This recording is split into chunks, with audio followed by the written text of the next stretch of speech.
Тахажжуд намазын кандай адамдар окуй алат? Кудай мүмкүнчүлүк берген адамдар окуй алат. Куранда Аллах Тааланын аяты бар: "Ва ма тауфиқи илля билля", менин ушул ибадат кылууга, менин дебейт, ибадат кылууга Аллахтын көмөгү менен гана белселем деген сөз.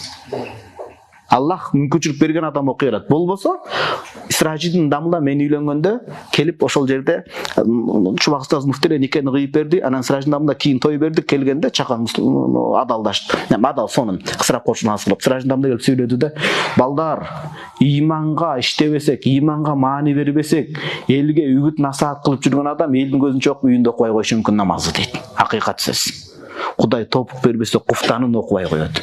Багымдатка чейин күтүп телефонду чукулап башканы көрүп, багымдаттын азан айтканда уктап калат. Эмне дейсиз? Ошондой болобу, болбойбу? Болот. Ошон үчүн Кудай топук бериш керек. Кудайым ла хаула ва ла куввата илля билlah деп Кудайга жалбарыш керек, анан эртерээк жатыш керек башканы токтотуп. Ошондо тахажжудка туруу мүмкүнчүлүк берилет. Тафсир Насафиде келет, тахажжудта турган адам тозок азабынан сакталат, күндүз бети нурлуу болот, акыретте амал дептерин оң колдон алат деп келет. Жүздүн нуру тахажжудка байланган экен да. Жүзү нурлуу адамдар көрсөңүз уялып кетесиз го, карай албай. Ошол тахажжудтун белгисидир тууган.